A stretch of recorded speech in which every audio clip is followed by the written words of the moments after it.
LightCasting.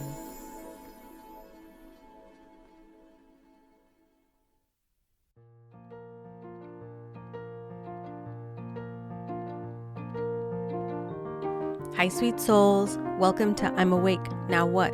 A podcast investigating the intersectionality of spirituality, healing, and personal development. I'm your host, Krista Xiomara. Rack up some good karma by leaving a 5-star rating and write a review if you're enjoying the show, and tell your friends about it. This week I sit down with spiritual activator Oliver Nino, whose focus is to help raise people's consciousness and activate and master their spiritual gifts and energy. Oliver opens up about accessing his own gifts and owning them, especially his intuition. He shares his thoughts on energy and its ability to help us create significant shifts and changes in our lives. He ends with the importance of love and interconnectedness on the spiritual path, and how tapping into our divine stories allows us to access limitlessness. Hey Oliver, welcome to the podcast. Hey, it's Oliver here. Thanks for having me. Yeah, I'm so delighted that you're here with me today. So my first question is always to pass it back to you and give you the opportunity to introduce yourself to the audience in your own words and give them a little baseline for who you are and what you do, so we have a great jumping off point for our conversation. Yeah, of course. Again, thanks for having me here. And my story is kind of an unusual one. I didn't think about being a healer, dream about being a healer. As a matter of fact, I was deep into the business world, very, very successful in that space. And when there's a calling, and you can't ignore it. And it's going to knock louder and louder, which is good. I feel like we come to this earth with a purpose, which could be a lot of different things that we're here to do. And throughout life, when it's time to step into that purpose, then the signs and the calling become louder and louder. That happened to me. I wasn't expecting to be a healer. It kind of just showed up in my lap, and I followed the breadcrumbs. And today we're blessed and fortunate enough to be able to train healers, put a lot of information out there to help people become aware of their energy, how to protect their energy, clear their energy, how they can just go from surviving to thriving in their lives, and not always be in a space where you feel like you're in this hamster wheel of like, I feel okay and good, and then anxious, overwhelmed, feeling low and sad. And with my life and with the people I've been blessed to serve, close to 3 million people in 60 plus countries, what I've discovered is there is a life beyond that, to where you can thrive. You can have abundance on a daily basis. You don't have to experience duality where, you get what you want and then you manifest the things that you don't want. It can actually be just like, you have the love, the clarity, the purpose, the abundance, the joy, and it doesn't go away and it gets better. And for me, it's my life purpose to help people step into the greatest version of themselves, discover that, and really just use the gifts that they're here to use and share. And in order to do that, first, you got to learn, your authentic energy, what's yours, what's not yours. And you got, that's the first step. It's like, who are you? What's your energy when you're not swimming in the energetic pollution of the world? And who are you? What's your essence? And once you're able to define that, step into that, experience that, then a whole new set of opportunities and possibilities open up that I feel would have never been there before, or you wouldn't have been able to access before. So yeah, my life's work is really helping people raise their consciousness, master their energy, and experience, a better quality of life, so that you can give the gift that you're here to give. Yeah, that's really beautiful. I'm excited to unpack all of that in more granular detail. My second question is, what was your early childhood experience with religion or spirituality, or nothing at all? And then how did you become to believe what you believe now, and what do you know for sure? Walk us through your early childhood experience, and then Oliver today and what he believes. Absolutely. So I grew up in a very traditional and strict Catholic household. I grew up in the Philippines. Everything there is very traditional culture-wise. So it's God, Jesus, angels, which I still do believe till this day. Mm-hmm. But my relationship with that has changed in a lot of ways. Back then, there was a lot of fear around spiritual gifts. It was weird. Like, I'd have my mom who would dream about things and it would come true, right? And I would have my grandfather who'd be able to channel someone who would pass and give messages. And I'd have my dad who'd be able to, in certain settings, speak in tongues, right? Mm-hmm. But if it's done under a certain context, under religion, it's acceptable. But anything outside of that, seems like there was a lot of fear around it. Yeah, I had that growing up too. Yeah, and it's the most interesting thing, to where it's like people are living in a spiritual closet, to where they have these gifts. They can talk about it, they share it, but when it comes to owning it, there was a lot of like, ooh, I can't, or that's weird, or I might get ostracized or rejected. So I grew up with a lot of that, and I grew up watching a lot of horror movies. So I was scared, deathly scared of third eye and seeing the other realm, right? And what I've realized is a lot of the things that people are afraid of, it's vibration based. It's based on the vibration that you're on. For example, right now I'm very much tuned in to the other worldly realms, but I don't experience the darkness of it because my vibration is high. They don't exist in that vibration at all, right? So it's one of the things to where people think, oh, your third eye is open, or you get your spiritual, it means you see ghosts. I don't see, I feel, I get messages, because people have different ways of interpreting energy. Some are seers, they can see. Some are knowers, some are feelers, some are auditory. Doesn't mean that in order for you to have a third eye open, you have to be able to see, because there's different modalities. There's people who will never see, but are the most intuitive, that you would meet. So for me, what woke me up was like, again, there's this theme of intuition, regardless if I try to shut it off. And I did. I mean, I started like drinking at a younger age because I felt a lot of different things as an empath and highly sensitive. It was a Band-Aid approach. It wasn't the end all be all, but during that time, it took the edge off for sure. And then I realized like there's something guiding me that I can't see, but I can feel. I would, want to go out, and there's something in my tongue, in the pit of my stomach is like, wait. And I don't know what it is. And I wait. Next thing you know, I avoided an accident. Had I been on time, I would have been in the accident, but I avoided it. So there's this guiding force that's invisible. Like, I didn't know what it was, right? But it's been there all my life. For me, I feel like we get enticed sometimes, and it's a dangling carrot by universe, God, whatever you believe in, to start exploring these things. So for me, in 2004 or 5, I started getting into business, internet marketing, and it was pretty successful. And I remember I had a plateau in my business and I didn't know what to do. And I tried mentally shifting it, emotionally shifting it, nothing worked. And I met a dear friend now who's a very gifted intuitive. And she says, you know what, you have energetic blocks when it comes to abundance. And I'm like, what is that? And again, at this point, I was open to learning. I was so growth oriented. I didn't care what it was. So I remember she's like, you've got to get them removed. You got to meet a healer. One of my friends who's a healer is here from Australia. So I remember literally like, I was like, okay, I'll try it out. So I go to Topanga Canyon, which is near Malibu, and there's this octagon looking house, and I walked in, and it was all very foreign to me.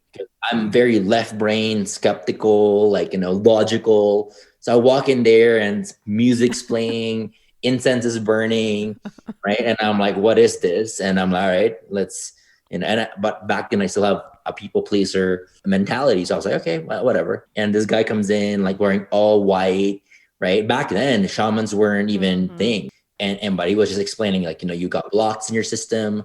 I'm going to remove them. And when I remove them, things change quickly. I'm like, okay, sure.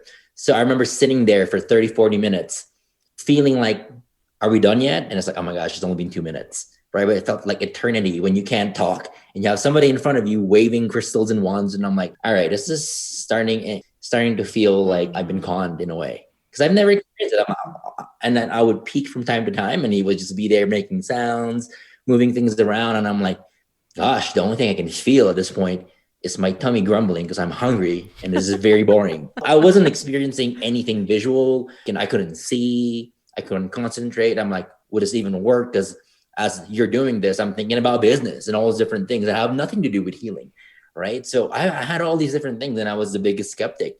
And afterwards, I was polite, and I was like, "Thank you so much for your time," And he's like, "You know what? I removed a big abundance block that you have energetically. In about 3 to 5 weeks' time, something big is going to happen." I'm like, "Okay, thank you so much." And I kind of ignored it because I'm like, "All right, it's like this guy's like a typical psychic or whatever, telling me something big is going to happen." I'm like, all right. So I went on business as usual, and out of nowhere, an opportunity came. And I think the 4 to 5 week mark, I made more in a day than in an entire year. That changed everything for me. I'm like, whatever it is that happened, I want to learn, and I want to go deeper, as deep as I can, because if energy can do this, can create a quantum shift in my life, then I want to know what this is. So for me, that was a dangling carrot that got me to dive deeper. I mean, my focus now is very different. But back then, my focus was abundance. So that's what started the journey and the curiosity and the belief for me of like, there's something happening, or there's something out there that can affect us tremendously, that can have a deep,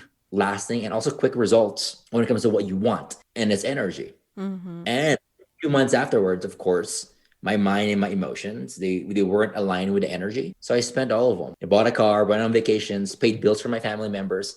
I spent what I got, because even though energy can get you there quick, if your mind and emotions aren't aligned, then you'll find a way to go back to status quo, what you're used to. So that was actually a great awakening for me as well. Like, wow, energy can get you there, but these have to be aligned, because this can sabotage if they're not. Yeah, that's really profound. But doesn't mean you can't get there and experience it. It's why you have lottery winners that win, and then their mind and emotions aren't aligned. They lose it and they're in a worse space than we were before, but doesn't mean you can't win. So for me, my approach after that is like, I'm going to win because energy is going to get me there. But as I am getting there, I'm working on my mind and emotions to make sure I stay there. So it's kind of like the approach has tweaked along the way. It's been tweaked a lot. But for me, that's like one of many stories when it comes to energy. It is, in my experience, the fastest way to get to where you want, and the fastest way to heal things is through energy. Yeah, it's very interesting, all of those things that you say. And it's interesting. I think you had experience that a lot of us have on this path where there's this opening and our motivation is misaligned. There's like this misalignment there that happens because you're like, oh, wow, this is all great. And now all of these things are happening. And maybe it's not even abundance. Maybe it's that your life is shifting and you're finally changing things and you want more of that. But then at the heart of it, if, like you said, if you're not aligning your mind, body, and heart to those things, it's not sustainable. And it's really interesting. I think that's something we all experience, and then we have to sort of recalibrate. And true alignment is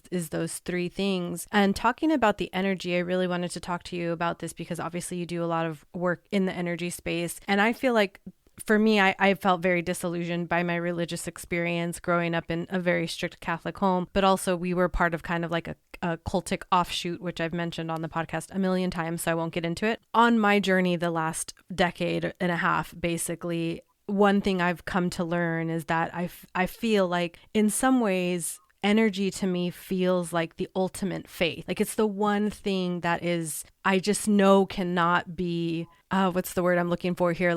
It's undeniable because it's in the sciences and it's also in the unseen, and the unseen work that like you and other healers do who are cultivating and also using energy to clear what we can't see. It's just so beautiful and important. But then we know on a scientific level that like energy never dissipates. It never goes away. It gets repurposed. It gets recreated. It gets, recycled, and it's always changing into something. So in terms of energy and the work that you do, long-winded way to get here to this question, what do you know for sure about energy? How do you know it works? And what do you want people to know specifically about energy? Yeah, I mean, energy is one thing I feel that affects everything. It's the invisible thing in the world that controls us, whether we believe it or not. And I've seen this so many times, and I've had people who've never believed and have seen this, because the reality is there's things we can't explain, right? There's things where you're feeling good, you're feeling calm, or you're just feeling yourself. You walk into a mall or grocery store, and for some reason you can't explain why there's an anxious person. You respond to it. Yeah. Sometimes, like your body responds to it, your heart beats, you feel the anxiety, and it's there with you. And when you leave, right, it's there with you. You can't shake it off. You take it home with you. That's a stranger. You've got that. And you've got times to where you've got people that you're thinking about, right, randomly, but it's not so random after all when they text you or call you or email you, right, later, and like, hey, I was thinking about you today. And how odd is it that you never thought of this person and they never think about you, but within that day, that hour, that 10 minute, frame, you're all thinking about each other and you are doing it at the same time, right? It showed me that there's something that connects us, that's invisible, that affects us, whether we believe it or not. Or times to where I remember, like, my wife and I would be in Norway or across the globe, and we would be going through some of our biggest shifts in life. And so we're going through some of our biggest shifts. We would get calls from a family member saying, I don't know what you all are doing, but it's affecting us positively, and we feel it, right? So we have that going on. And we also have it where my wife and I own a retreat center, and we have, we go there and we train a lot of healers to do energy healing. And at the very beginning, If somebody comes in and says, I've got problems with negative self-talk, and they realize like, my mom and my dad were, emotionally abusive growing up. And because of that, it affected their ears, their ear chakra, their throat, their heart, because it hurt. As that's being removed and cleansed, like they tell us that night, all of a sudden their dad is having a sore throat and their mom is like, is having stomach aches and whatnot. And it's all related to the areas that we worked on energetically. But even though we're working on one person, doesn't mean the mom and the dad and whoever's connected to that energy can't feel it, because again, energy connects us, right? So when one shifts their energy, it also affects the people who are connected to them as well. So energy is very deep, and it's something that I've seen because we've had people again from 60 plus different countries, different religions, different backgrounds, different walks of life, even different belief systems. And what I've seen is, doesn't matter what their religion is, doesn't matter what their background is, doesn't matter if they're a believer or not, energy affects them the same regardless. And it's the one thing that's universal, that if you master it, then, life becomes, in my opinion, a big giant playground where you can create, how to navigate it, how to have fun and thrive in it. But if you don't know how it works, it's affecting you, then it just feels sometimes that you're a victim to it happening to you. But because we're not mastering or even aware of something invisible, and we try to solve things that we can see, but the biggest things that are controlling us are unseen, right? So if we shift the focus on mastering what affects all of us, because our thoughts have energy, our emotions have energy, what we do and we don't do have energy. So even though you don't know the thoughts and the emotions and the trauma, you don't know all that stuff, doesn't matter, because all of that produce an energetic output. So if you work on on the energy standpoint, you might be working on a block in your heart, for example, and it's released. And you don't know that you might have released something that's connected to 30 different limiting beliefs, 40 different, traumatic events, 20 different emotions that are disempowering. And you would have never known some of them because they're in your unconscious, but you're experiencing the relief from removing that energetically, because again, thoughts, emotions, and actions have an energetic frequency. And when you work on that frequency, it works on all of them at once. So for me, it's also one of the most efficient ways, because we've had people who never had to relive their trauma or unpack it or even remember it and have the effects as if they did and fully healed it, because we're working on an energetic level and you just purge all of them out, if that makes sense. So yeah, for me, energy is the fastest way, is the most efficient way to get what you want, to heal, to feel better. And along the way, I also work on the mind and emotions, but energy for sure, by far, hands down, has the most impact on just speed and just permanent transformation in one's life. Yeah, it's really fascinating. And I think what you're talking about there, which will segue beautifully into this next question about healing as a path, is the energy is this constellation of our own ecosystem, right? We're literally healing our generational lines when we go back and do this work. And I think oftentimes people who find themselves on the spiritual path realize that the spiritual path is also a path of healing, and we all need it.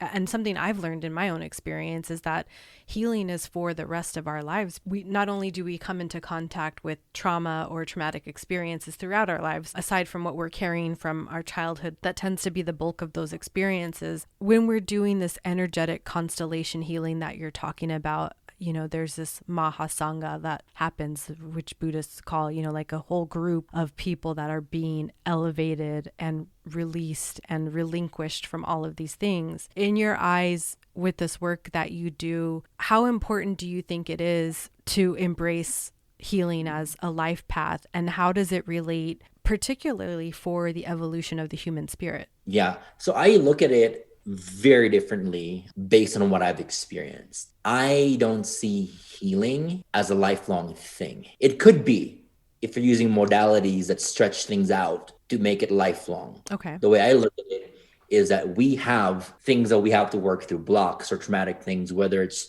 we experience it on this lifetime, whether it's environmental and the environment every single day produces that, whether it's gestational and it's one that was produced while you were in the womb, or whether it's generational, it's passed on generational, or even karmic. So we have all these things, and typically there's a handful of them that really weigh us down and affect the quality of our life today. And when you address those handful of things, on a deep level, energetic, and it's removed, all of a sudden the story changes. And I've seen it happen so many times, to where the way I describe it is getting to the island, right? So a lot of times we spend treading water trying to survive, right? And we spend our time and our life doing that, and we don't know any different, because we look at society, we look at our family, we look at our parents. They've created a story that normalizes that. This is just how it is. You're like, this is how it is. This is how it was with your grandparents and your great grandparents. And this is how it is till you're 60 and 70, and this is what life is. This is what we do. And yeah. So it becomes a story. It becomes what happens. Next thing you know, it becomes love and connection, because you never want to be, some different from your parents and from your family, because you might now lose love and connection. So now there becomes incentive to be like, let's just stay together and do this. And then again, if you try to grow, like fear of abandonment and loss kicks in from your friends and family members, and they try to discourage you at times, even, and a lot of it's not fun when you experience it, because they don't want to be left behind with the idea of you growing, right? So I've experienced that, and there's life beyond that. And the next step is people get sick and tired of being sick and tired. They're like, I'm tired of this, just trying to survive, just trying to live and live above my means. And it's the same problem, different day. Yeah. So you swim forward. But when you're swimming forward, sometimes it's better than staying stagnant. But what if you're swimming and you're swimming away from an island?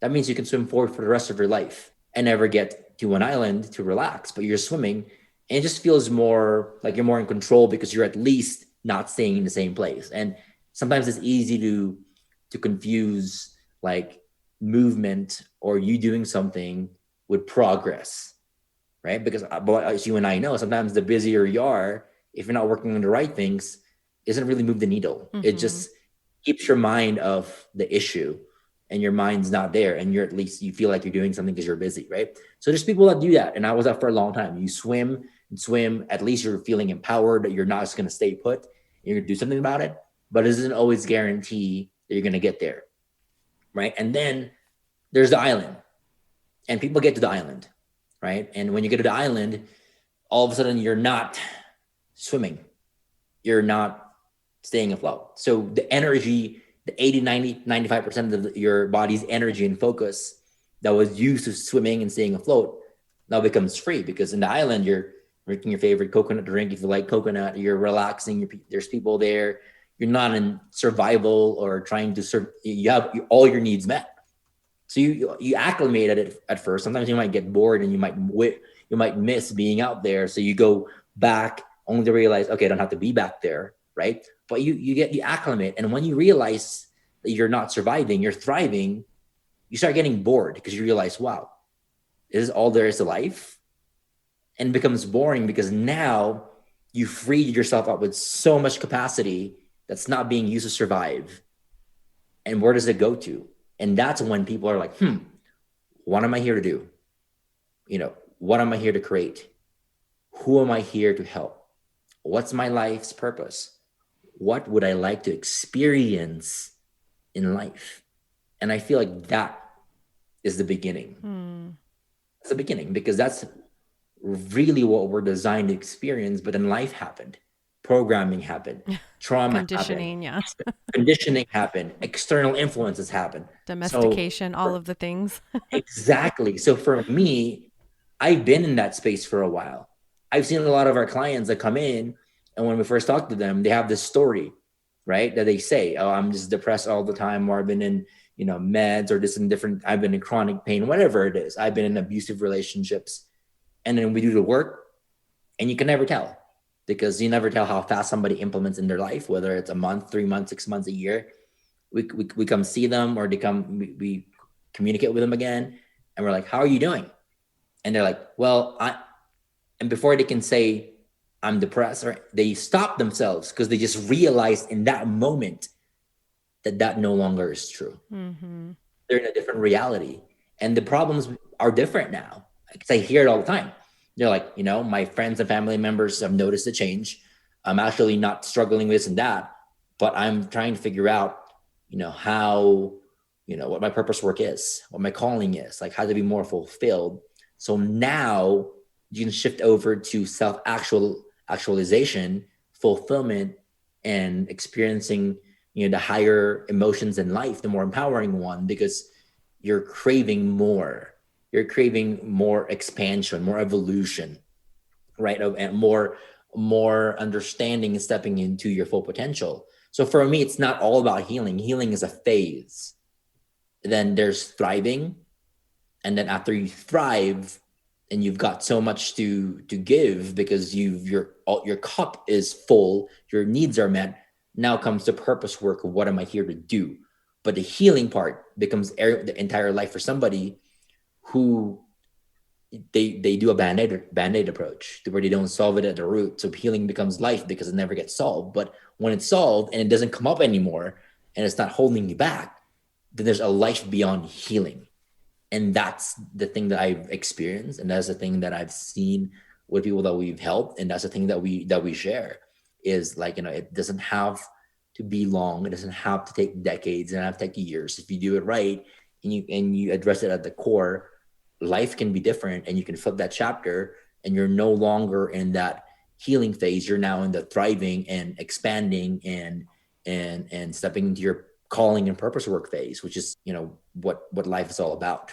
Yeah, it's beautiful. I think I'm more mindful of the people who are on the path of healing that Yeah. are struggling to stop saying those stories, right? And sometimes it takes a really long time to unravel those things. I know for sure for me in my experience, there were some things that took forever as well. But to your point about healing as a lifelong thing, I think what you're saying is, and I feel this in my life too, you do liberate yourself with at a point, and you're not in the Band-Aid approach, which is very accurate. And I appreciate you going into that level of granularity. My next question in tying this all together with the work that you do, one of the things you say often is that you're helping people remember who they are and find their gifts, and obviously that's could be tied to their purpose, to living more fulfilled, to being integrated. For you, what does it look like to help somebody remember who they are, their essence, and all of living into the fullest expression of themselves in this life? What does that look like for you to help people do that? Awesome. So actually, I do want to add on to the last question and then answer Go ahead. this, Yeah, go. because it might look like right now I'm on the other side of it, but for over a decade, I went through the depths and darkness of trying to heal and trying every single modality that you can think Yeah. of, mental, emotional. So I've been there. I've tried it to where you try everything and nothing works, and you're asking yourself, does this even work? And you might get a little bit of sliver of hope and then nothing, right? So Mm-hmm. I've been in the grind. I feel like, through a lot more trauma than I can verbalize, and it in a way helped me get to where I am right now, because I have that depth of empathy for people that are going through that, Yeah. and I want to minimize their suffering. Yeah. I want to shorten the amount of time, because I just know what it does to the soul, right, and to the human spirit. So I've been in that endless cycle that I've described longer than I can even, it can even remember. Yeah. But I also know that when I started doing energy, and focusing on that, it's what worked when others didn't, right? And things sped up, but it wasn't an overnight thing. And it wasn't like, I didn't go through that. I did go through the dark night of the soul. I did go through all the dips. I did go through and feel what I feel like what most light workers feel, which is like, wow, this is all darkness. Yeah. I went through all that, and seeing people that have gone through the same, like I can recognize, I can empathize, and I can be like, try this, and it works, and they're out of it.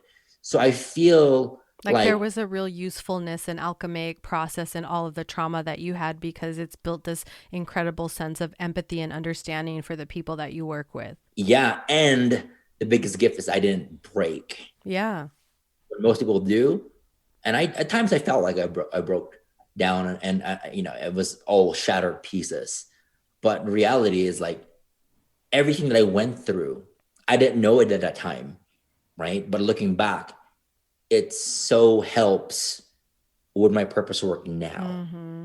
Yeah, you're a right? very beautiful mirror in the work that you do because of what you experienced. And you have this spectrum of experiences that get reflected back to the people because you've come this far, right? Yeah, and for me, it's the biggest blessing. And I do wish sometimes that we get to a phase where we in on Earth we don't have to experience darkness and duality in Same. order to learn a lesson. And I feel like, right now, yeah, I might be saying, great, that shaped me. That was amazing that happened.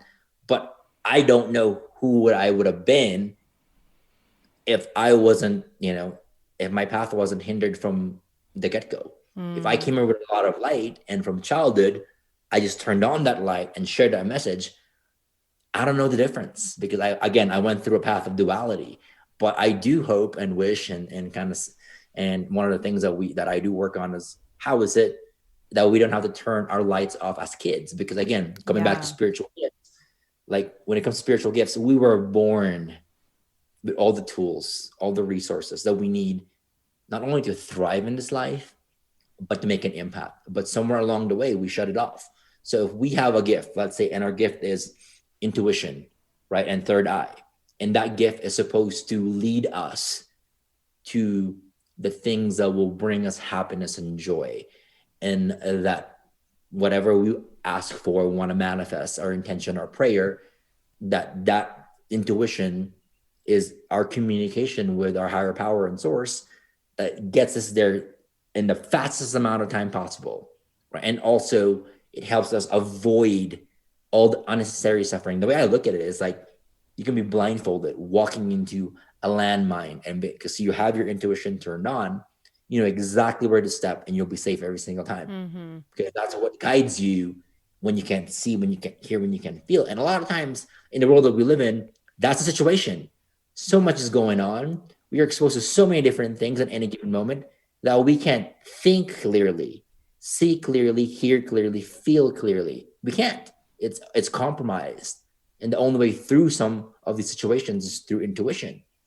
But if our intuition is off, because who knows, you might have watched a scary movie like me growing up and be like, I don't want to ever turn that on, and you intended to turn on or off. Or maybe you grew up in a household like I did, where there's so much fear around it, so you didn't, and no one was there to teach you, so you didn't. Or maybe you don't want to lose love and connection and be that weird kid in class and lose friends, so you didn't want to. Or maybe you didn't know how to control your gift and it was too intense, and you were seeing things and feeling things to a nth degree, and as a child you didn't know how to regulate it because again there are no role models, and it's not like you were born and they were like, Krista, here's a handbook of all your gifts and here's how to use them, here's what to do, what not to do, and here's how for you to best thrive and succeed. You're going to be a great dancer, so make sure you use that one. Yeah, no one says that. We're born No. and then you're like, what? We even have these, right? So a lot of times it gets turned off. And when it gets turned off, we lose our navigation system through life. Mm-hmm. We don't know left and right. We don't know what to do when we are at a standstill, and we end up making decisions that cause unnecessary suffering, and Totally. and we can't see the answers when there's it's easy to see the answers if there's one thing blaring at you and you're like, all right, that's exactly what I need to go, great.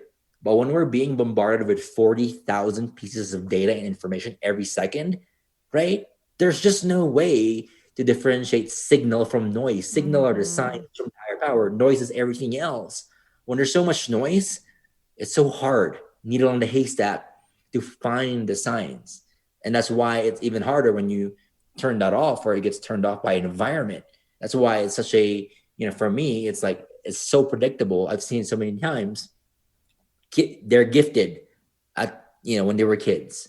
Something happened along the way, traumatic, an environment, like, gifts that are overactive and they don't know how to use it, where it gets shut off.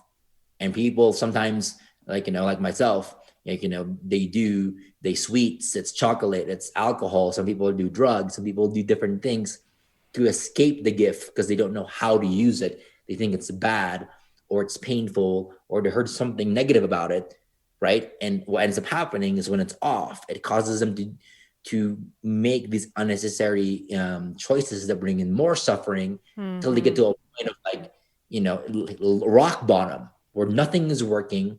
They're the lowest of lows and they decide to turn it back on somehow. And when they turn it back on, life's different.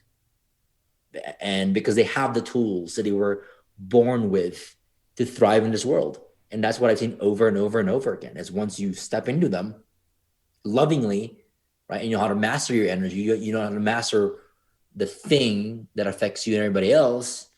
Now you're playing the right game, the energetic game, the spiritual gifts game. And you now have the resources to deal with, thrive in, and live in this world that without that it's very difficult at times, very difficult.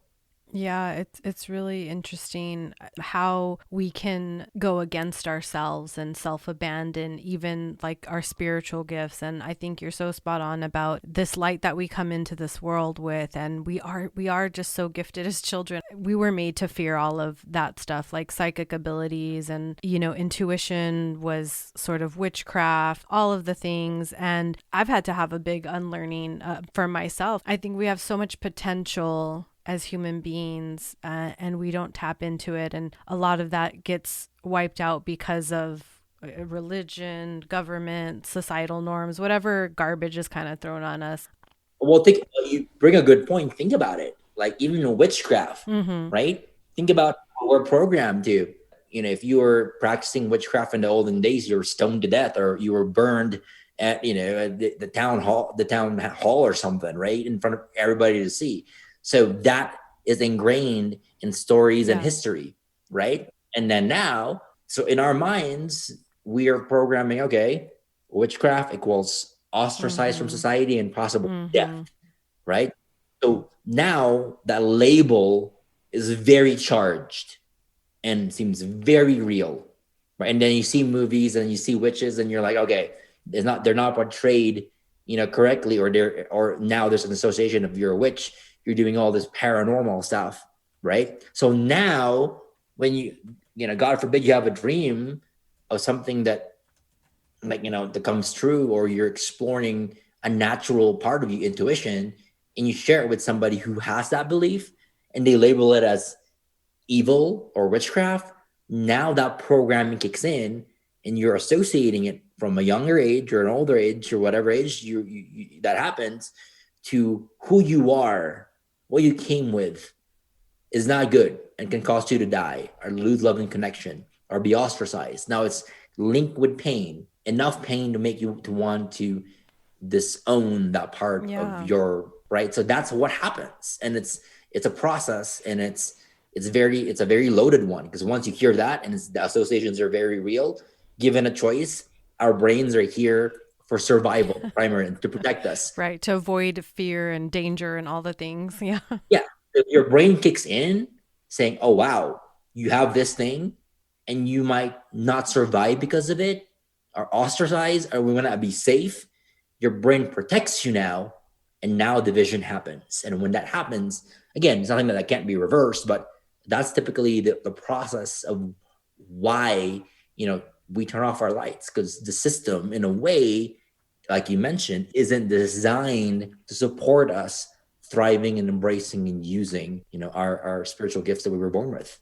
Yeah, and in the Catholic Church specifically, when they issued that Malleus Maleficarum that came out in, I think it was 1400s time, where it basically, it's also known as the hammer of witches, or the witch's hammer, where they basically said they knew and understood that women had additional gifts, powers, abilities, whatever you want to, blank whatever that is. And they said, we can't have this. And they killed, I think it was like 150,000 women. And that lives and breathes in our psyche generations down. So to your point, it's like, no, I'm not going to let anyone know about this because this is what happened to these people way back when. Exactly. And those things do affect us because they're part of cellular memory. They're part of energetic memory that gets passed down. So it's there and it gets reinforced with the media and all those different things. And one of the solutions that we found is like, as hard as it was, like bringing a lot of love into what we do matter. Because I look at it as love and light. And I used to be all light. Light is information. And as my wife says, love is the lubricant of light. The more love you have, the more light you can process. But I used to be just, it doesn't matter. You just see it all the time. Somebody studies the truth. And if they don't have a lot of love, they have a lot of fear, what happens? They end up being in the middle of nowhere, away from everything else, worried someone's going to get them. Again, I get it. They might know the truth, but truth, and if you're vibrating off fear, it's debilitating. Yeah, it becomes fundamental without the love. If you have the light and the truth, it can turn into fundamental, which we see a lot in Abrahamic religion here in the West. Yeah. But if the love is there, like your wife is saying, it allows a lot more fluidity and acceptance and non-judgment, compassion, all of those things. Love allows you to process all that information without that information affecting you. Because it's like you can't put out fear with fear. You can put out fear with love. Like you can put out fire with fire. It's with water. So if this information comes with a lot of fear, which a lot of times the truth can produce that, then you've got to match it with love. So there's neutrality at least. You want to shoot for neutrality. You have it. It doesn't affect you. It's data. It's information. You use it to make information, not the other way around, to where you become debilitated by being exposed to it, and you can't even do anything. And worse, it spirals your frequency to where now you're in a frequency to where it doesn't serve you to be in that frequency. Yeah. Right. So a lot of it is like the more love which I thought was the most boring answer when I first heard about it. I'm like, this is like a Hallmark card. Come on. There's got to be more than just love. Or it's like too easy. Like, come on. That's what I thought too when I got to the end and they were like, love is the answer. I'm like, that's lame. That's lame. My mind was like, I want something more exciting. I want exactly. the 97 steps, and there's something that's like exciting and sexy to the mind. Yeah. Because I thought it would be complex. But love is complex because it has different embodiments of it. It might be a simple concept, but it gets hard to implement at certain levels of your evolution, right? It's easy to love somebody when they're nice to you. Harder to vibrate and embody love when they're mean or hurting you. And that does not to confuse it with putting yourself in a place where you can, because I believe that, somebody can hurt you and you can protect yourself and be away from them, but still be able to send love in a way where it neutralizes the energy. So it can get to you. So there's different factors. You can still be safe while sending love. And I feel like in my line of work, I teach people how to protect their energy, but your vibration is your protection. So if you're vibrating off love, then fear can't touch you. Anger can't touch you. It can't even find you at times. So vibration becomes the protection long run. But love is sometimes easier, like to conceptualize like love, but in actuality, in practice, it stretches you to your limit. It really does. And to your point back there about if you have the truth in the fundamental term, if you only have the truth without the love, the real issue there is that you feel compelled to force people to your same idea or ideology. And with the truth and love together, it says, I love you just as you are. And you don't have to accept what I'm saying, and there's no forcefulness in it. So when somebody presents to you with their gifts or their abilities or their own authentic way of living in life and how they understand the universe to be and everything around them, it's like, how beautiful that you see life that way. And I don't have to do that either. There's no force in there. I think that's also a very important thing to sort of underline when you're thinking about the love. There is no forcefulness. There's no, I can accept you because all of that sort of dissipates as well. Yeah. And a lot of it too is you grow to a place where you see things holistically, because you have love that you can have for your kids and your partner and your friends, but there's higher forms of love that you have for humanity as a whole, right? Yeah. And you have more of them looking at things more from like, a higher perspective. But And a what deeper connection of at everything. a connection, but once you start seeing it from that perspective, just because you see somebody doing things different than you, it shifts. You're like, okay, you're not lost because you're doing something different than I am. We're just on different paths, and that's okay. It Yeah. doesn't make them wrong because they're not walking the same walk or believing the Mm-hmm. same way you do. You start seeing things at a grander perspective of like, all right, everybody's got their own life path, right? You're on your own, they're on their own, and that's okay. It is what it is. There's nothing, there's nothing that you've got to fix or change. We're just in different walks of life. Like I'm driving to Texas and they're driving to Florida. Doesn't make them wrong. We're Right. different roads. We're all driving. We're all driving. We're different roads. We take the judgment out. We're like, okay, it is what it is. Yes, it's so So big. that's a huge one. But I feel like once you start stepping out of your boundaries of what love means, because love, our version of love on earth, is the real version Yeah. of love. It's the Hollywood version of love. It's the romanticized version of love. It has a lot of dysfunction kind of in it, but the highest form of love that I've seen, love isn't even the love you see in the movies. It's more of like it's a frequency that once you feel it is like you're one with all. Oneness. You Mm-hmm. understand everything.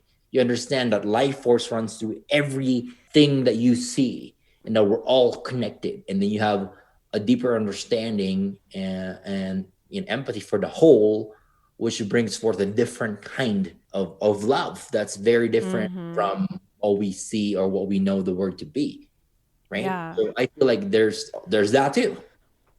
Yeah, and that my liberation is directly tied to yours. I often say on the podcast, because I grew up in a very nuclear family, Yep. a very box set of values Mhm. with Abrahamic religion. And once I started having my own awakening experience, which I also feel is for the rest of our lives, because I feel like I'm always learning something new and something is always coming to light. And I feel like curiosity is a spiritual practice in and of itself, all of those things. But you realize you can't unsee once you come down this pathway of love and oneness and connection that my life is inevitably tied to the ocean, to the animals, to the other people's success and ability to thrive. Once you get yourself aligned and in a place that's great and thriving, then to the work that you do, you then start looking around you and your ecosystem and start throwing your hands out again into the world and saying like, okay, let me bring all these people with me. And that's such a beautiful experience, I think, to have and realize like there is no way that you go on this journey and are unable to see how interconnected we are and how much we need each other on an energetic level, mental, spiritual, physical, all of the things. I think we're seeing that with the conflict in Ukraine. Like we're just all feeling that deeply, and we all know what that means for us, and the work that we have to do here affects the work over there, all the things. So I just think that's really beautiful too. I feel like there's so much available to us at different frequencies. Mm-hmm. Different frequencies. I look at it as a different channel on TV. You might be tuned in to horror, and when you're tuning into horror, what you see, what you feel, what you experience, minute after minute, hour after hour, day after day, is producing, fear and everything that is on that vibration, and everything you see is designed for that, right? And you might think that's all there is, and you might think, wow, it's so hard, and it is hard when you're bombarded with that, to spend all of your time being like, I'm not afraid, I'm not afraid, I'm not afraid, when everything you Yeah. experience is meant to produce it. So now all you're doing is counteracting it. But if the stimuli, the external stimuli is happening 24/7, then you get tired because there's only so much you can do to where you're like, whatever, right? And you might think it's hard because it is hard when that is what you're dealing with. But And what you're ingesting. yeah, but when you change the frequency, change the channel, sometimes it's said than Mm-hmm. done. But when you do it, right, then when you're experiencing the opposite, and it's joy, and love and opportunity and just like learning, then you're not having to spend all that energy fighting, because it's producing something that's actually empowering and conducive to your spirit, right? So for me, that's why I've learned this. For me, the answer a lot of the times boils down to what frequency are you in, and what are you vibrating on? Because you can either be an empowering one or disempowering one that Absolutely. using things that you like or you don't like. And when you focus on that first, then it frees you up of a lot of different things. So for me, that's been a lot of the focus, is because that's where I see the leverage in, is like working on the frequency level and changing the channel instead of just, taking things to help you deal with what you see on the channel, change the whole thing so you're not having to react to it in the first place. And again, it might seem easier said than done at the beginning, but once you get used to it and you see the effect, Mm-hmm. realize there's a better way to live life. And that is one of them, one of the ways to do it. Yeah, it's beautiful. Well, we're coming to the end here of the interview, and I just want to check in with you and see if there's anything else that you want to convey to the audience, you feel called to sort of share in this moment before we wrap it up.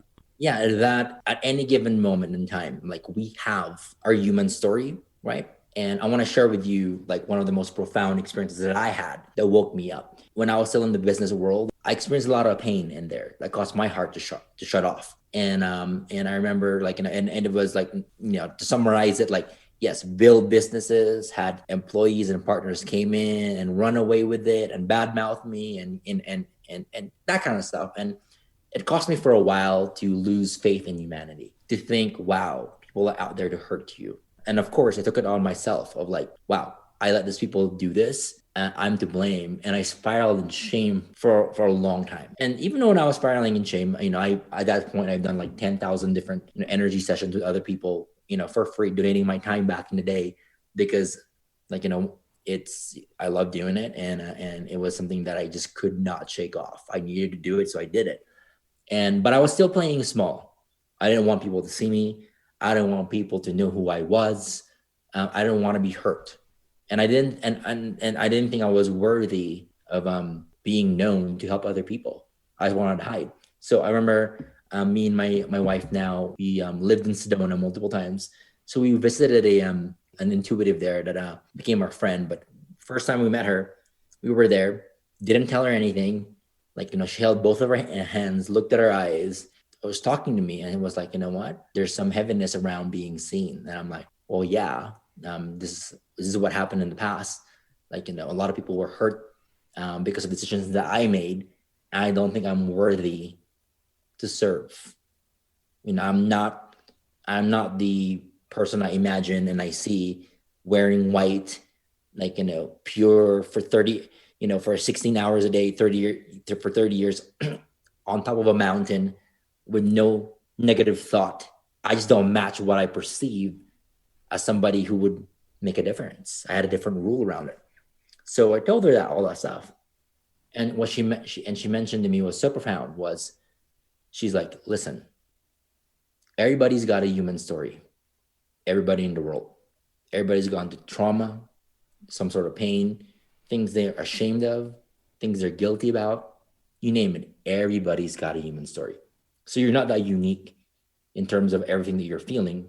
Everybody's got their own stuff, but you also have a divine story, right? Your soul story, something that's bigger than your human story, right? And she told me, you're a spiritual activator. You're here to activate people's light, right? Mm-hmm. And I was like, okay, I know that. And it's so funny because she tapped into a little bit of the upbringing, because I didn't tell her I grew up Catholic or anything like that. I was just like pretty tight-lipped, let her do her reading. And she said, if you're looking for a penance from God, and I'm like, ooh, you're good. You're good. You're using a little bit of my programming. Okay, I get it. She's like, the penance that you need to do is you need to be seen. Mm-hmm. I'm like, what are you talking about? She goes like, here's the thing. If one person who's in pain in this world, whose life you could have changed, misses out on you, on that opportunity because you were hiding and you didn't think you could help them, and because of that, their lives never changed, that would be the saddest thing, because they could have, but you were hiding. So if you really want to make it right and you really feel guilty about your human story, then the solution is to be seen, because it would be such a shame if even one soul didn't heal, wasn't activated, didn't get to the island because you chose to hide because you were in your human story. Instead, step into your divine story, be seen. And if you're looking for a way to redemption, even though you don't need it, that's it. And I don't know why, but that clicked. It hit squarely where it needed to. And I felt it. And that's one of the stories that I do tell over and over again, because it's just introduced me to this idea that there's more than just our human story that we all experience, to where pain is. There's that, and then there's more. And what I would invite you to explore is that concept. There's more to life than just what happened to you. Everyone's got some sort of history or past. Not negating it, but we all do. But very few of us tap into our soul story, our divine story. What are we here for? What are we here to do? And when we tap into that, I say it this way: when you're tapped into and you're sourcing your energy from your human story, we're limited. Because as humans in our story, we don't have a lot of resource. A lot of times there's pain in there. So we are limited by our human story. But when we tap into our divine story, our higher story, our soul story, it's limitless. Because from that place, it's creation, it's pure potential and possibility, it's healing. It is purpose work. So it fuels us more, and there's more available to us on that level than we do our human story. So for me, it's just expanding and sharing that there's more than your human story, and start being open to the possibility that there's that, and that we can tap into that and start tapping into that frequently. And that changes things, because it changes our perspective. I'm pretty sure everyone just got activated in that. Yeah. And so coming to the end, the easy questions here is, how can everyone connect with you on social media? Do you have any webinars or programs or courses that you want to promote or let people know about? Yeah. So probably the easiest thing is I put a lot of free stuff out there: Instagram, TikTok, Facebook, spiritual activator. It's all there. And it's something that you dive deep. I put, tens and tens and tens of hours of free content out there, because for me, the goal is impact. A lot of my best stuff, I try to make it for free. People sometimes want to graduate and dig deeper. And I do have a free webinar on the 8 psychic senses that you might have and how it works. And that's geolovehealing.com/training. So GEO lovehealing.com/training. And you can register for a free, it's like an hour-long webinar going over the 8 psychic senses that you might have, how it works. And then, from there on, I would start off there. Some people come to me and they're like, we want to become a certified energy healer, whether they want to do it for themselves or a family member or for purpose work. And that's also like something that when people are interested, they find me, and we have programs for that as well. But it's a lot of free stuff out there. And I would just say, follow me on Instagram, TikTok, Facebook, see whatever social platform resonates with you the most. And there's a lot of content. Dive deep, implement, and pretty much just shine your light from there. Because again, my goal is impact. So the more I can reach with my platforms, that for me is aligned with my mission and my purpose work, and why I'm here on the planet. So yeah, that's beautiful. And I always like to end on a high note, not that we've been on a low one today, and ask you what 3 things you're grateful for in this moment, this week, this year, kind of whatever comes to you in this moment. Yeah. One, I'm grateful for this podcast, because I've been, even though we've reached a lot of people, I haven't been doing a lot of podcasts. I don't know why. And I just I want to reach more people. Mm-hmm. I want to go deeper. And the moment I set an intention, here you are. So first, I'm thankful for being on here. I'm super grateful, with just the people that we get to help, for sure. For me, it doesn't get old. My wife and I, every single day, we get stories from people whose lives are changed. And for us, reading them, it's just so gratifying. It never gets old. And it's like every single time, it just gets us, because it is a good confirmation of what we're here for. And third is again, for me, it's family means a lot. And being able to spend time with family. We're actually about to go on a little mini trip as a family, and really just get a bond. So for me, those moments between, it's purpose work, family, and just deep just deep growth.